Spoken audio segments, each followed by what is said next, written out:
Bon, j'ai envie de te poser des questions aujourd'hui qui vont toucher à ton histoire personnelle et puis à ton parcours professionnel aussi, parce que tu as un parcours de reconversion, enfin, tu as fait une reconversion dans ta vie. Et je pense que ça peut interpeller beaucoup de femmes, et d'hommes peut-être aussi, qui sont à la veille de ce changement, à la veille de cette transformation. Et j'avais envie de te demander, qu'est-ce que ça a été toi, ton parcours? Qu'est-ce qui t'a amené d'un métier à un instant Ouais. T à un autre métier qui est le tien aujourd'hui, celui aussi de la décoration d'intérieur? Oui, effectivement, moi j'ai tout ce parcours, hein. Aujourd'hui, j'accompagne des femmes qui veulent devenir décoratrices d'intérieur, mais c'est exactement le parcours que j'ai fait, moi aussi. En fait, initialement, moi je suis prof d'anglais et donc donc on vivait en France à ce moment-là et on a dû déménager au Luxembourg et en fait, là, j'ai dû arrêter de bosser. J'ai fait mes bébés, mes 2 premiers sur 3.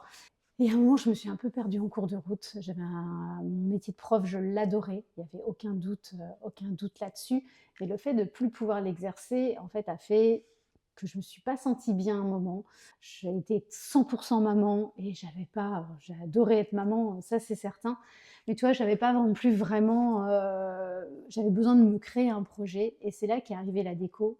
C'était le hasard d'une rencontre d'un collègue de mon mari qui, m'a évoqué ça et c'était drôle parce que j'avais jamais mis le doigt sur le fait que moi j'aimais la déco, alors que c'était là depuis que j'étais gamine en fait. J'étais ado, je bougeais tous les meubles de ma chambre. Je me souviens, j'étais fan d'Angleterre parce que j'étais prof d'anglais, donc je vivais beaucoup en Angleterre et en fait, je me créais des petits espaces anglais. J'avais fait venir un drapeau anglais, j'avais ramené des bouteilles de lait, enfin voilà, je m'étais vraiment déjà approprié ça et puis, bah, nos premiers appartements en couple, on a toujours aménagé. Donc la déco a toujours pris beaucoup de place dans ma vie, mais en fait, je l'avais jamais intellectualisé, comme quoi ça pouvait être autre chose qu'une passion. Et à ce moment-là, je me suis dit: «En fait, cet homme que j'ai croisé juste un week-end», c'est rigolo, des fois, il y a des personnes qui ont un impact très fort alors qu'ils font juste un petit passage éclair dans nos vies. En fait, est venu me mettre ça en tête et je me suis dit: «Beh, ouais, en fait, c'est ça le nouveau projet». Et c'est là que j'ai été chercher une formation. J'avoue qu'au départ, je suis juste plus partie en mode hobby, en me disant, «OK, j'ai besoin de prendre du temps pour moi, de ne pas être que maman, de me reconstruire un projet». Et ça a démarré comme ça, où vraiment je me suis dit: «OK, on se lance dans une formation». J'ai adoré. Dès les premières semaines, des premiers mois, je me suis dit: «OK, là, il faut que j'en fasse quelque chose de beaucoup plus grand que ça». Et c'est un peu comme ça que c'est arrivé où, très rapidement, je dis: «OK, je lancerai mon entreprise à la fin de cette formation». J'ai eu mon troisième enfant, donc j'ai laissé le temps, à mes bébés d'être juste des petits enfants et non plus que des bébés et je me suis lancée, et ça, quand je me suis lancée, c'était en 2012.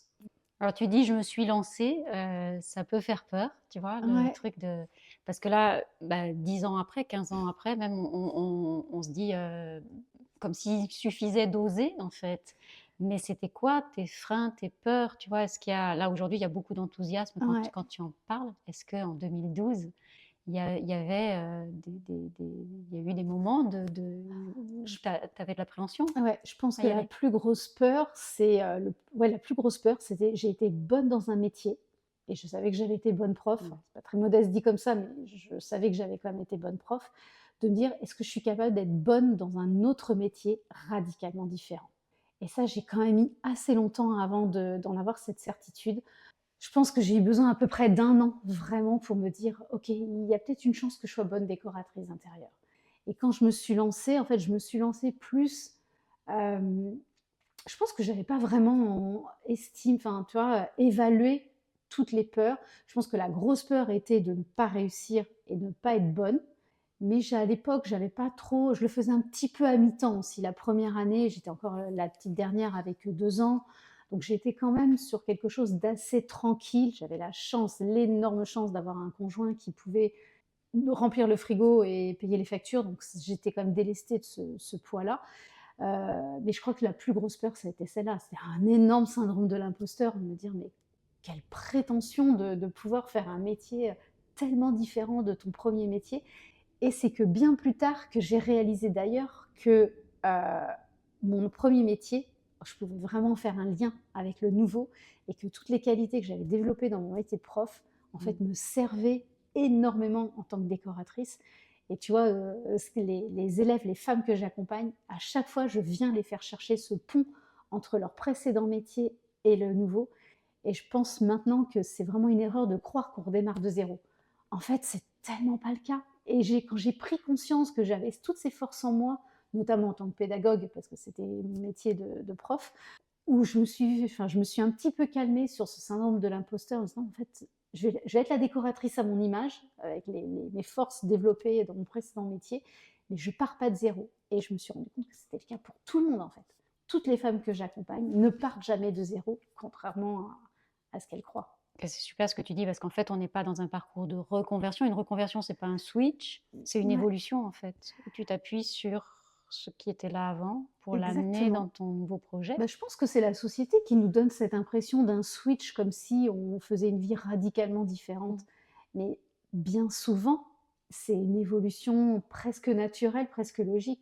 Tu vois, j'accompagne des femmes qui sont infirmières, par exemple, hein, et en fait, quand, notamment infirmière, tu as quand même envie de soigner, tu as envie de prendre soin des gens. Et être décoratrice, c'est aussi prendre soin d'une maison et de ses habitants pour qu'ils aient un bien-être évident.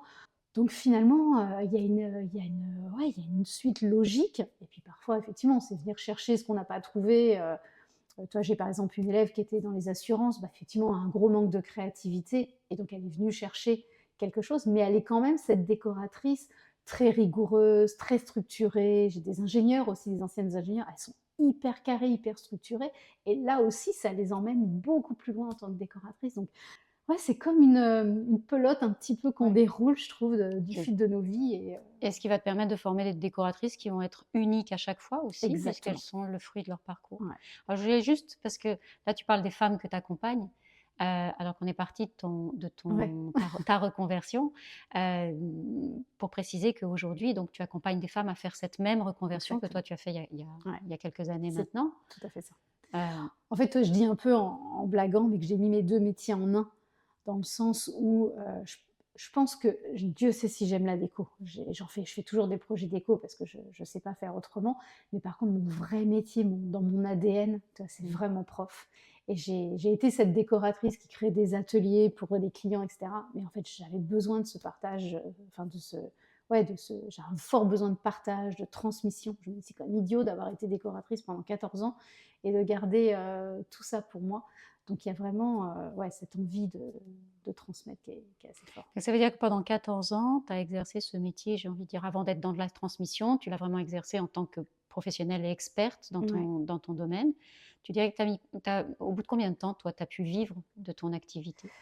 Euh, alors, je pense que déjà au bout d'un an, il y a vraiment eu, j'étais capable de me dégager un salaire. En fait, c'est venu relativement vite. Alors, je me souviens, j'ai lancé un 1er mai 2012. J'ai vraiment le souvenir du 1er mai, la fête du travail, c'était assez rigolo. Et le téléphone a sonné pour la première fois en septembre, suite à mon site internet qui s'était lancé. Donc là, j'ai eu la première demande. C'était un petit projet, mais j'étais tellement heureuse et ça a été des clients géniaux parce qu'en fait, c'est les premiers qui m'ont fait confiance et c'est grâce à eux que j'ai eu ouais, que ce syndrome s'est venu se calmer, toi, ce syndrome de Mm. l'imposteur est venu un petit peu se taire progressivement. Et puis après, j'ai fait un salon de l'habitat où j'ai vraiment réussi à rencontrer plein de monde. Je vivais au Luxembourg à ce moment-là. Et il y a eu les 5-6 premiers projets. Donc, toi, progressivement, je dirais qu'en un an, comme ça, il y a eu vraiment la capacité à me dégager un salaire. En toute transparence, je pense qu'on était à peu près autour de 2 000 € à l'époque. Ouais. Donc, ça veut dire qu'au bout d'un an, on arrive quand même. Alors, il y a des choses qui sont différentes parce que là, à l'époque, moi, tu vois, il n'y avait pas beaucoup de décoratrices d'intérieur. Donc, je pense que c'était d'un côté plus facile pour moi de rentrer dans le marché parce que j'avais pas beaucoup de concurrence. Mais à l'inverse, les clients n'étaient pas très matures. Toi, il n'y avait pas plein d'émissions télé comme aujourd'hui. Donc, il fallait expliquer davantage aussi ce qu'était être décoratrice d'intérieur. Donc voilà, il y a toujours des avantages et des inconvénients. Mais ouais, je dirais un an, on peut vraiment en vivre. Est-ce que tu dirais qu'il y a des erreurs que tu as faites au moment de ta reconversion, des choses que tu referais différemment aujourd'hui, en fait? Bah, je pense que la principale erreur, c'est d'être partie freestyle, tu vois. Je suis partie j'avais aucune connaissance sur l'entrepreneuriat, Mm. aucune connaissance en marketing.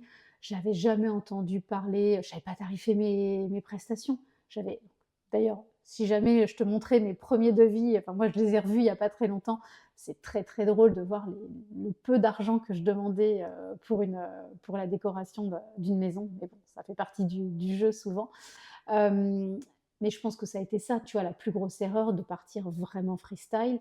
Heu, j'ai déménagé en Islande, en fait, c'était à peu près 6 ans après mon lancement d'activité et là, du coup, je me suis dit: «Je peux pas du tout me permettre de repartir comme ça, au petit bonheur la chance, ça fonctionnera pas une deuxième fois» et j'avais plus d'urgence aussi. Je pouvais pas me permettre de mes enfants avaient grandi en cours de route, je pouvais vraiment pas me permettre de me dire: «Bon allez, adviendra que pourra». J'avais besoin financièrement que ça marche beaucoup plus vite et là, j'ai pris le temps de tout poser, qui va être mon client idéal en Islande, comment j'ai envie de me positionner, comment j'ai envie d'être reconnue, quelle va être ma mission, est-ce que mes prestations vont être différentes, comment va être mon business model. Toi, j'ai pris 6 mois en fait pour créer les fondations de ce nouveau business. Alors, oui, j'étais plus riche de mon ancienne expérience, mais c'était quand même un pays où je connaissais personne et personne ne me connaissait, donc il y avait quand même tout à créer. Et voilà, je voulais pas renouveler cette erreur de partir comme ça au gré du vent. Donc je pense que ça a été ça ma plus grosse erreur. Et aujourd'hui, donc toi, c'est ce que tu transmets dans les femmes que tu accompagnes, dans leur reconversion en tout cas, Ouais, puisque c'est une partie de ton offre. C'est vraiment d'être à la fois sur l'expertise métier, exactement. Ouais. décoratrice, et aussi sur cet développement de compétences en fait en tant qu'entrepreneur. C'est ça en fait, moi j'ai vraiment la conviction que tu peux être la meilleure décoratrice du monde, mais si personne ne le sait, ça ne pourra pas marcher. Si tu mets pas en place, si tu n'endosses pas cette casquette de l'entrepreneuriat, ça marchera pas parce qu'en fait, oui, ça peut être super joli tout ce que tu proposes, mais si tu sais pas bien communiquer sur toi-même, sur ce que tu proposes, si tu sais pas, alors je pourrais parler de copywriting, de marketing, on va rentrer dans des mots probablement un petit peu trop experts au démarrage, mais n'empêche que c'est quand même des mots qu'on met aussi dans l'accompagnement business parce que ça fait partie du rôle de l'entrepreneuriat euh, de se former à tout ça. La réalité, c'est qu'on ne peut pas être que décoratrice, on ne peut pas faire que de la déco, on ne peut pas faire que des moodboards et des planches d'ambiance, on ne peut pas faire que du beau. On est obligé d'aller chercher ces compétences entrepreneuriales qui, de mon point de vue, sont hyper exaltantes en plus. Hein. Donc, je trouve que c'est beaucoup de liberté, beaucoup de contraintes aussi, mais quand même beaucoup de fun et beaucoup de liberté. Donc, quand en plus on a les armes pour y arriver, c'est chouette.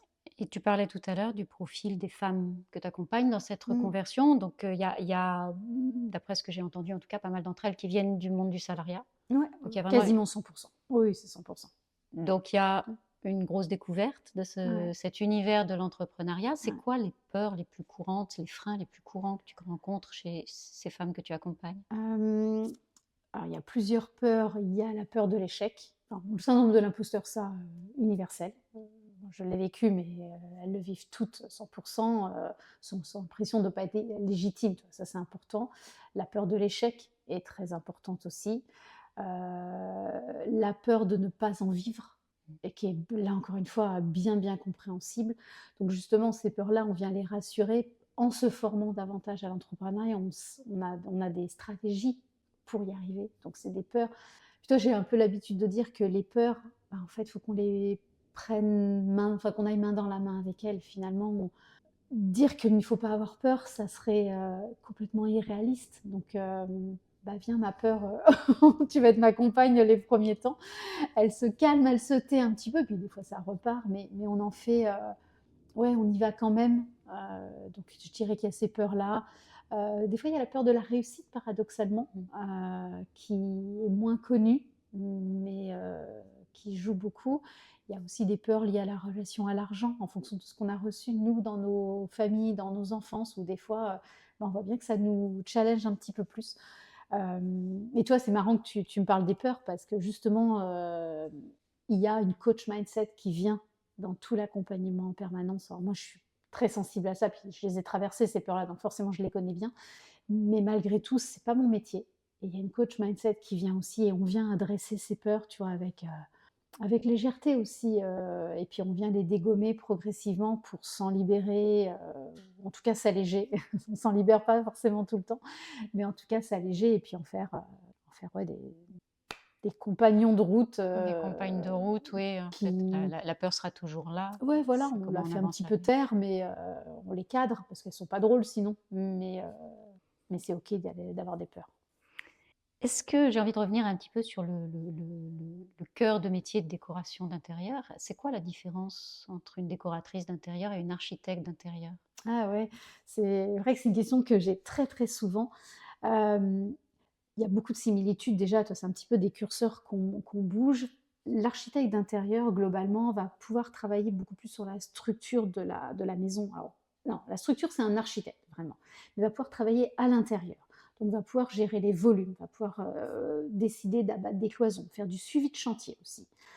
Mais pour pouvoir avoir ces droits-là, forcément, ça demande des assurances, ce qu'on appelle des garanties décennales qui valent, tu vois, à peu près 5 000 €, hein. Donc c'est aussi une posture qui est un petit peu différente et puis des responsabilités légales qui sont différentes. C'est un métier qui est cadré et voilà, qui est légiféré. Heu, alors que décoratrice d'intérieur, on a cette limite, j'ai commencé par la limite, de ne pas pouvoir toucher à la structure. De mon point de vue, c'est pas un problème parce qu'on travaille en réseau. Moi, plein de fois, encore récemment, un projet où j'ai évoqué l'idée d'abattre le mur entre le salon et la salle à manger.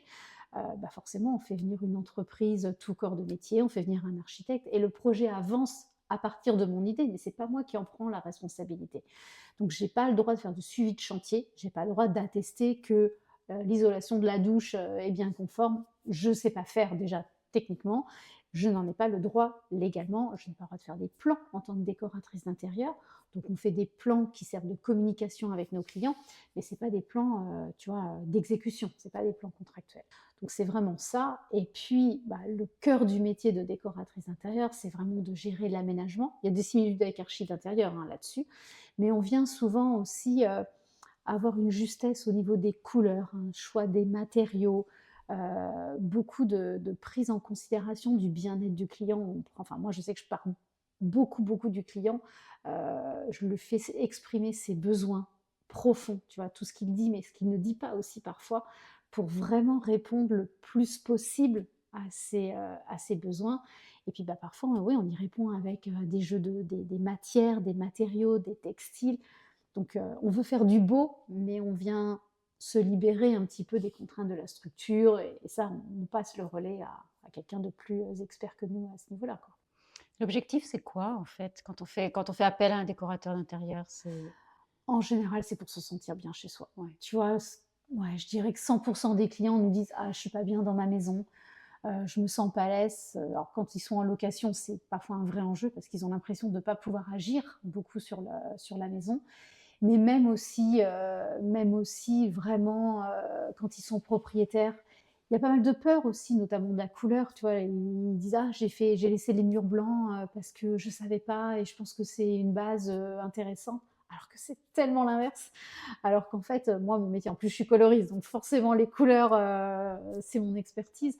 Mais je vais aider les clients à oser plein de choses et à prendre conscience qu'on va venir personnaliser leur maison à la lumière des émotions qu'ils veulent vivre, à la lumière de, je sais pas, de la composition de la famille, ou si c'est un lieu professionnel, à la lumière de qui vont être les employés d'un bureau, qui vont être les patients d'une salle d'attente, qui vont être, tu vois, c'est vraiment toujours se poser la question, qu'est-ce que tu veux vivre?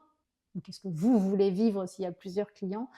Et comment nous, on sait y répondre avec des formes, des matières, des couleurs, un agencement qui viendrait répondre à un choix de vie. Tu vois, si tu accueilles, tu as plein d'amis et que tu invites en permanence à la maison, on va pas du tout faire les mêmes choix que si c'est juste un couple plutôt solitaire. Et donc, en fait, c'est vraiment caler en permanence les modes de vie pour qu'on se sente bien. En fait. C'est vraiment cette notion de bien-être qui est, qui est fondamentale, je trouve.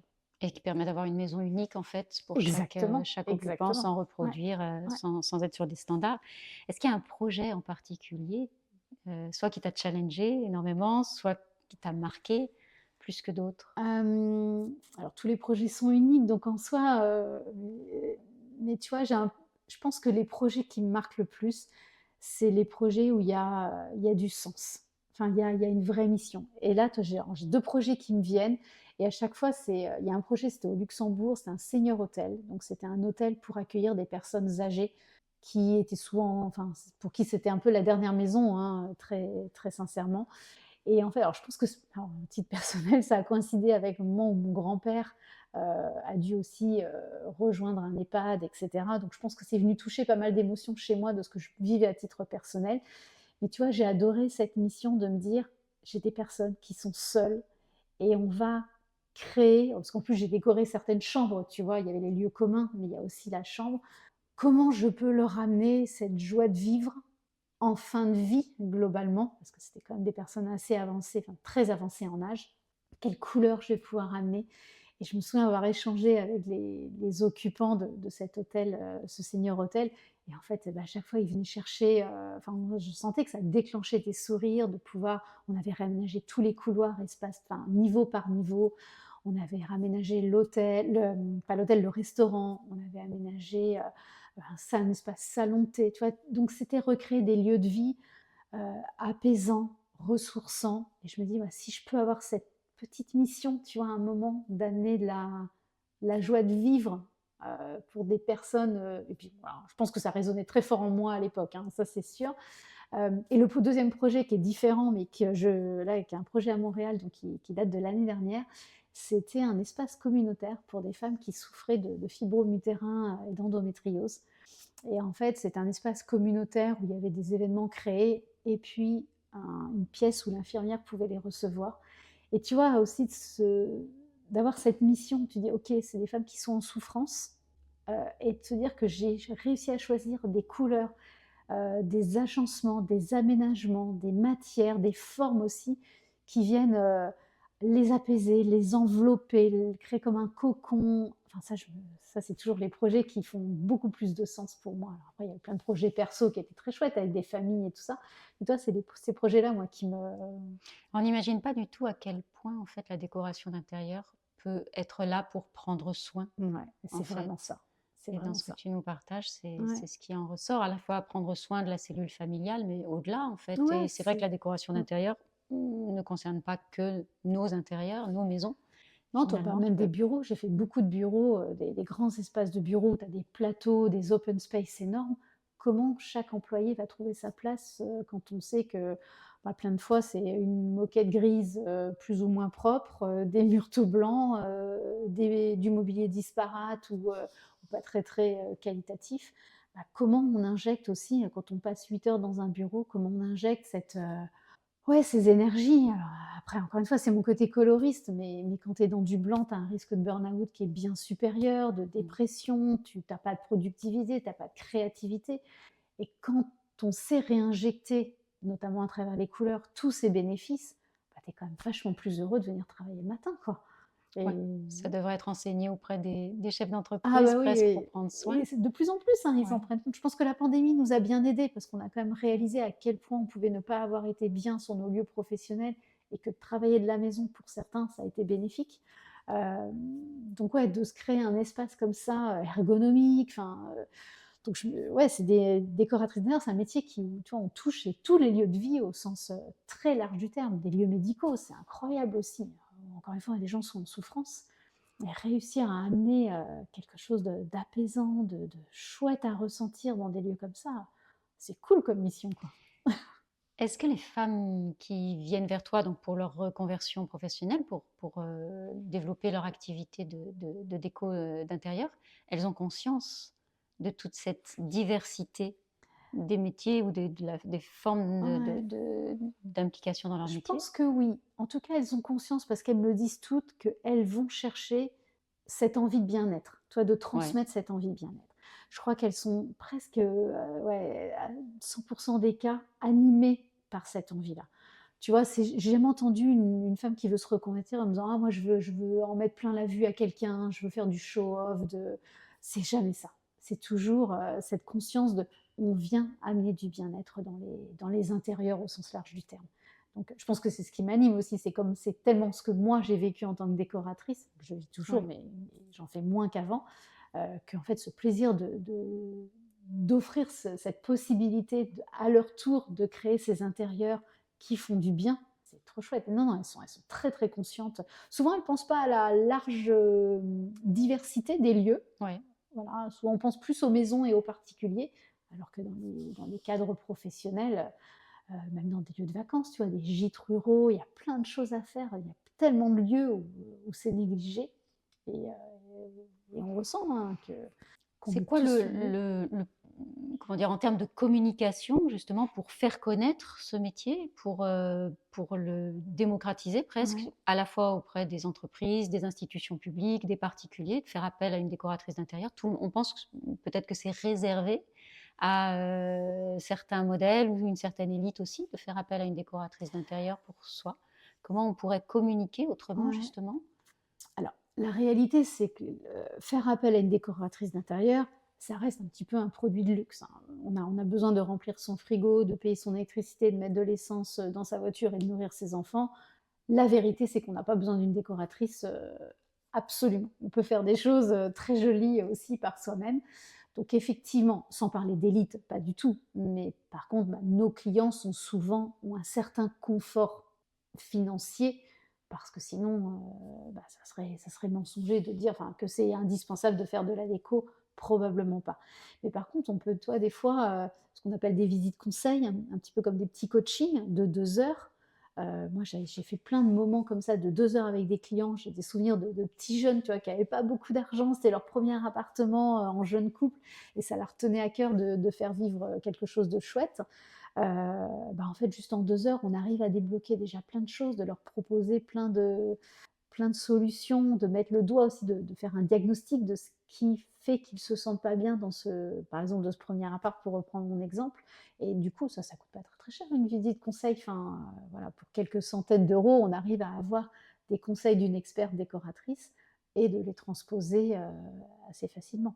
Puis bah, c'est vrai qu'aujourd'hui, il y a plein d'émissions de télé hein, qui viennent démocratiser un petit peu ces connaissances-là. Ça nous aide aussi, hein. Oui, mais où il n'y a pas cette approche sur mesure, j'ai envie de dire Non, ah bah non, que ça c'est voilà, sûr. ce qu'on évoquait Non, tout non. à l'heure, mais c'est Ouais. intéressant parce que, enfin, moi, j'aurais tendance à penser que faire appel à une décoratrice d'intérieur, c'est forcément quelque chose de global, etc. Mais voilà, d'avoir aussi des premiers éléments Ouais, sur une première consultation, ça peut être vraiment. exactement. Ça, c'est souvent global parce qu'en fait, bah, on Ouais. a besoin de. Puis moi, mon rôle en tant que décoratrice, c'est de créer un projet sur mesure pour les clients, ce que tu disais, avec vraiment des choix de couleurs précis. Mais parfois, il y a des clients aussi qui sont très impliqués en décoration, qui ont plein de goûts, plein d'idées, mais ils savent juste pas cadrer. Et donc, des fois, en 2 heures, on arrive à réduire le champ des possibles, de leur dire, bah non, cette idée-là, je pense qu'elle n'est pas bénéfique pour tel et tel point. Par contre, là, oui, super, allons-y, ou de les guider dans des choix de couleurs, tu vois, venir rassurer. En fait, il y a plein de clients qui ont plein d'idées, mais qui sont un peu stressés à l'idée d'oser, est-ce que je me trompe, Mm. donc là, on peut débloquer plein de situations. Donc ouais, il y a autant de projets, chaque projet est unique, hein. Donc des fois, on vient les résoudre en peu de temps, et des fois, bah, forcément, c'est ancré dans le temps, quoi. Aujourd'hui, donc, tu as accompagné un certain nombre de femmes dans ce parcours de Ouais. reconversion pour aller faire ce joli métier dont tu nous parles.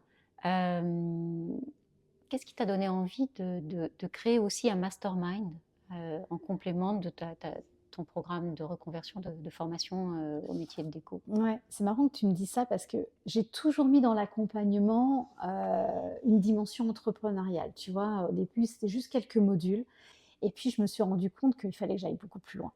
Et là, ça fait ouais, 6 mois, 1 an que c'est vraiment mis en place. Alors, ce mastermind, c'est pas un mot que tout le monde connaît forcément.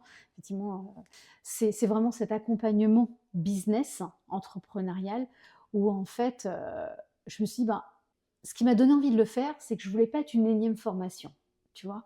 Parce que tu en as d'autres formations en déco, inévitablement, mais qui s'arrêtent à la formation métier. Et je me disais, moi, si je veux, parce que toi, j'avais un peu envie de cette promesse, vivre pleinement de sa passion, mais je me dis, si je veux être honnête sur cette promesse-là, il faut que je permette d'en vivre pour de vrai. Et vivre pour de vrai, ça veut dire gagner de l'argent. Et gagner de l'argent, bah, il y a quand même des choses à mettre en place.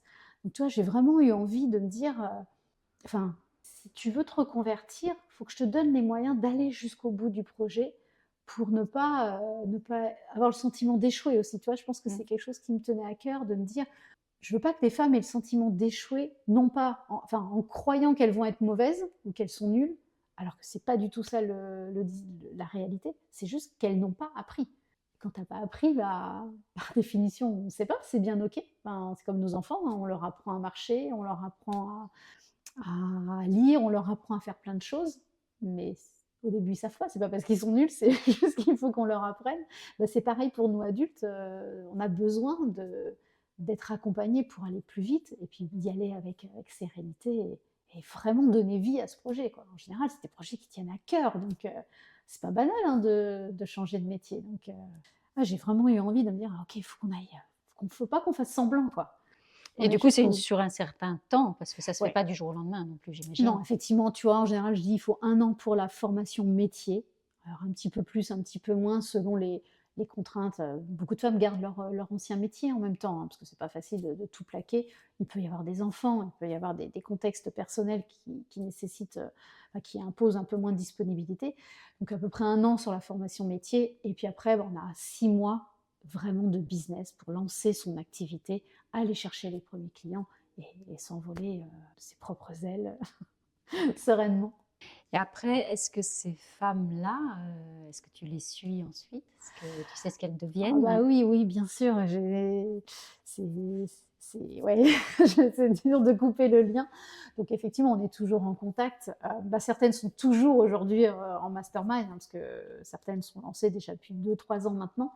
Heu, mais en fait, c'est bah, même quand les bases sont solides, bah, il y a toujours des enjeux, hein, supplémentaires, d'entrepreneur. On n'a jamais fini d'apprendre, hein. Moi-même, je suis dans un mastermind, tu vois, moi-même, je me fais coacher, enfin, alors que je suis pas une jeune entrepreneur, mais on a toujours besoin de se faire accompagner. Donc certaines sont encore, dans le mastermind, et je les accompagne toujours et puis d'autres, bah, je prends de leurs nouvelles régulièrement, certaines ont abandonné pour être très sincère, tu vois? Mais justement, je me suis dit, c'est celles qui n'ont pas eu toutes ces informations-là, d'entrepreneurs ou qui ont eu trop de peur, qui ont empêché le projet de voir le jour. Ouais. Donc, voilà, c'est pas non plus 100 parfait, hein, ça serait mentir que de dire le contraire. Mais je vois bien que par contre, bah, quand on est là, jusqu'au bout, c'est là que progressivement les choses, bougent et qu'il y a des femmes qui en vivent pleinement et c'est du bonheur de les voir épanouies, quoi. Quand on échange sur, j'avais encore un message, tu vois, la semaine dernière d'une ancienne élève qui se remerciait elle-même, d'avoir osé se reconvertir, Mmh. osé arrêter son job et elle me disait: «Je viens de finir ma deuxième année d'entrepreneuriat et tous les jours je me remercie d'avoir osé, malgré les peurs». Je dois dire que ce genre de message, j'adore et c'est exactement pour ça qu'on fait tout cet accompagnement, quoi. Qu'est-ce que tu aurais envie de dire justement à une ou des femmes qui n'oseraient pas aujourd'hui, tu vois? Qui n'oseraient pas encore, faire ce pas? Alors ça paraît un peu bébête dit comme ça, mais effectivement le mot ça serait «ose». Ose parce que je sais que ça fait peur et qu'en fait on ne peut pas attendre le moment parfait pour oser. Enfin, tu vois, je pense qu'il faut vraiment, j'avais une phrase, que je disais, «Saute et puis on va construire le parachute ensemble au fur et à mesure». En fait, si on attend le moment parfait, si on attend d'avoir des garanties, si on attend d'être sûr, bah, en fait, on n'est jamais sûr de rien. En fait, c'est pas comme ça que ça se passe. Donc, prendre conscience que c'est complètement normal à tes zéros de ne pas être sûr que ça va marcher, mais qu'en fait, 1, bah, on sera là pour, accompagner et puis, bah, faciliter les choses, rendre les choses plus simples et puis, en fait, aussi la confiance que ce que je dis des fois à des élèves, c'est: «La toi d'aujourd'hui n'est pas du tout la même personne que la toi dans 6 mois ou la toi dans 1 an».